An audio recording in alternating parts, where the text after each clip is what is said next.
What happens when a defendant ignores a judge's direct orders, challenges the court at every turn, and refuses to cooperate?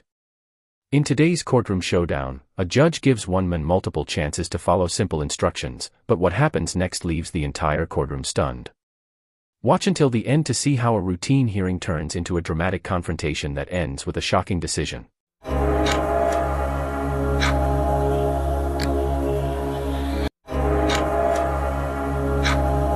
Are you Nasir Brown? I'm sorry. I think we were here before. You've been here before, but you have to speak up where I can hear you. Execute beneficiary of the trust in hand. Of the trust of what? Of the trust in hand, yeah. Of the trust in hand? Whose Yes. hand? What trust? The execution. Did you bring a copy of it? I wasn't able to get to the cop. I do have, Take the glasses off. I need to see your eyes, please. these are my prescription That's glasses. okay. So I'm having a hard time understanding you. You need to speak up and speak clearly so that the record can be clear. You were already here, and I gave you an opportunity to try to go hire a lawyer for your 2 cases. Did you get a lawyer hired? Able to do it. Who'd you talk to? Made a few calls to the guy, wife. What's his name? Wife Kim? Mm-hmm. What's his name again? Who else? That's the lawyer that I chose. So if you chose him, you should have gotten him hired. I mean, he has the same. There's somebody that answers his phone every week. I understand. I know how it works. I told you to hire someone or visit with at least 3 lawyers. Made an attempt. You made an attempt. Okay. Did you go see Mr. Kimler? Did you make an appointment? Able to do that. Why not? I'm not in a position to go back on the lawyer that said this thing that I'm not finding. This is false names. So here's the thing, Mr. Brown. I told you very specific instructions when you were here before that if you did not do what I asked you, then your bond would be raised and you would have to go back to jail, right? No. Yes, that's exactly what I say. Because you've heard me say it probably 8 times already this morning. So at this time, Mr. Brown, because you did not do what I asked you to do or what I ordered you to do, I'm going to raise your bond. Child subject matter jurisdiction. That's overruled. Listen, Mr. Brown, I'm raising your bond to $100,000 in each of your cases for not following the court order. Go back with the bailiff. Go back with the bailiff. Go back with the bailiff. You're going to make it worse if you don't. Yeah, respectfully, this is not a fair trial. You don't get to say respectfully and then be disrespectful. Go back with the bailiff. She started. Don't make me lay hands on you. Why would you lay hands on me? Because you're not doing it, I'm telling you, now go. Mr. Brown, you need to go back with the bailiff. Right now, I've raised your bonds. You have to go with the I am bailiff. not a threat to any officer. You through in, Judge? Yes, I'm through. I am not a threat to any officer. Let's go. Why are hands on me? Yeah. Why are I hands told you I was gonna put hands on you. Why are hands being put on? Y'all see this on the camera? And right there, put your hands on the wall. Okay. Put your hands on the wall, because you're not listening. Oh, listen, I don't know that.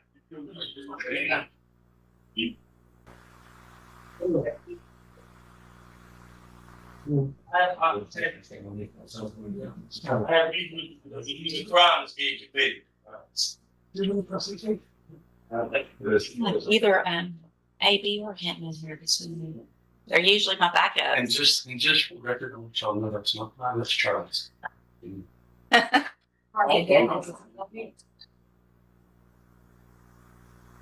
Just wait a minute till we get somebody back in here. Okay, what is your name? Third party intervener was half of artificial legal entity, not said right. Okay. At one point in your at some point in your life prior to being this third party, were you Nasir Brown? No. You're not him. I'm a third party intervener. So here's the thing. If you don't tell me your name, I'm going to put you in custody for not cooperating this morning. Hold on. I understand what you're doing and what you're trying to do. It's not going to help you a single bit in court to try to play these games. That's relative. So are you Nasir Lewis Brown, or have you been him at some point in your life or not? Yes. Okay. So I'm going to call you by Mr. Brown because I'm not going to say all the words that you just said because you've now identified yourself as Nasir Lewis Brown. And so, Mr. Brown, this is your initial appearance and you have 2 cases. And cause number 26, I just asked you not to speak over me. So here's the thing, Mr. Brown. I'm going to be very patient. I got the child subject matter jurisdiction. Going on record. Your challenge of the subject matter jurisdiction is overruled. Let me go through what I need to go through, okay?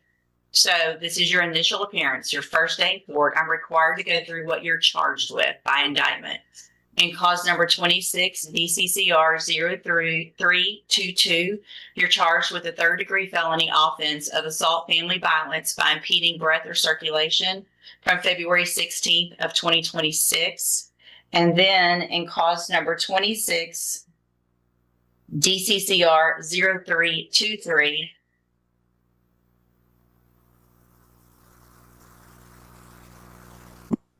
you're charged with the state jail felony offense of injury to a child, and that's from February 16th of 2026. And so since you have made bond and got out of jail on your cases, have you had an opportunity to try to hire a lawyer? What's this one I'm saying? Speak up so I can. Up and down. It's been up and down? Yes. Okay, so here's what I'm going to do, Mr. Brown, is I'm just like everyone else. I'm resetting your case about 30 days to give you some time to try to hire a lawyer. You need to try to get someone hired before the next court date. If you do, just bring the reset notice that you get today to that lawyer and they'll tell you what to do. If you're unable to hire someone before the next court date, then I'm ordering you to visit with at least 3 lawyers. They all charge different amounts, they have different payment plans. Bring me back the names of the lawyers that you've talked to so I know you're trying and we'll discuss your options. If you don't do that, then when you come back, you run the risk of me raising your bond for not following that court order, and you would go back to jail. Do you understand? I'm sorry? Overstand. Say it again. Overstand. You overstand? Yes. Okay. What does that mean? Overstand. Do you understand what I'm saying, sir? I'm blind. You'll oblige. I'm blind. Yeah. Okay. You just determined to use different words and be difficult, aren't you? No. Okay. So as a condition of your bond, did you have a condition that you were not to have any contact or communication with the complaining witnesses in each of these cases, right? Okay. And so I want to make sure you understand the importance of that. And that if you do have any contact or communication with either of them, it would be a violation of that bond condition. If I find out, your bond would be raised and you would go back to jail. Do you understand that as well? Overstand. You overstand. Same thing. I'm going to guess that overstand is even better than understand. So you definitely know what I'm talking about, right? So we don't have any miscommunication today. You know exactly what I'm talking about. Yes. So I'm going to have you step in front of the clerk. You're going to sign a reset notice so you know when to be back in court and take care of those things before the next court date. All right, step in front of the clerk. What do you think? Was the judge justified, or did things go too far? Drop your opinion in the comments below. If you enjoy real courtroom drama, powerful judge moments, and unbelievable legal encounters, make sure to subscribe and turn on notifications so you never miss the next case. Every week, we bring you the most intense courtroom moments from around the country. Subscribe now, and we'll see you in the next courtroom showdown.